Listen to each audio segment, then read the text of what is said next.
There was like a appreciation there for that, but it wasn't nearly as fun to me as having a defender chase me and him get tired and I don't, and then the play end with me making a good strong jump shot and using adrenaline, manipulating adrenaline so that I could have a good jump shot to end the play. Now let's talk about how you get this adrenaline, because I know I'm making it sound like I just kind of like consciously like grabbed it and used it whenever I wanted to, but that's not the way it is or the way it was, because adrenaline is very limited. It's not something that you can just use all game, every game, whenever you want to. But I am open to the possibility that maybe that's another kind of weird talent I may have had, which is maybe I'm just more apt to having and using and manipulating adrenaline more than the average player. I don't know if that's the case, but I'm open to the possibility of it. But even if that is a weird talent that very few players like myself have, I would say that for any player,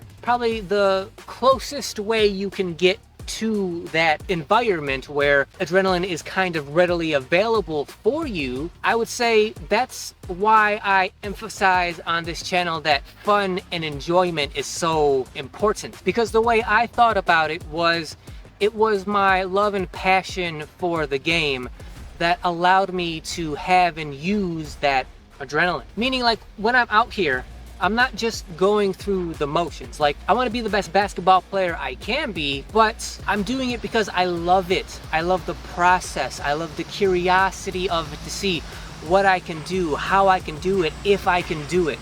I love that whole process. It is a passion for me. I'm not just going through the motions because I'm comparing myself to other players out here.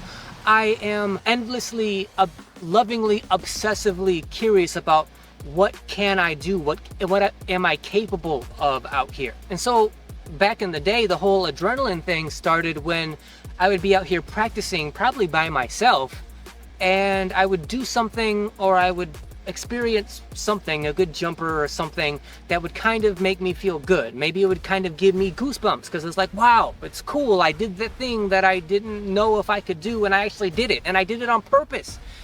And that would excite me. You know, it would kind of give me goosebumps, and I would pay attention to that. To me, it was like goosebumps, the stuff that gives you goosebumps, whether on the basketball court or in life, goosebumps to me are kind of the precursor to adrenaline. It's like, the way I looked at it was like, goosebumps like build up your reservoir of adrenaline, so that you can then use the adrenaline later on. You don't get those goosebumps if you don't actually enjoy, if you're not actually into what you're doing. So in practice, I would notice occasionally I would get the goosebumps. Okay, great. Then I would notice, like, okay, it feels like there's something in here, another gear, another level that I can get to. How do I reach that? How do I use it? And what I came to understand through endless hours of experimentation was, oh, that's adrenaline. I just have to figure out how to use it. How do I personally sort of access that and be able to bring it out and use it on the court? And I would have never realized that if it weren't for my endless hours of fun, obsessive experimentation that I had out here at the court. And that I would just experiment with, like, okay, how do I feel when I do this or that?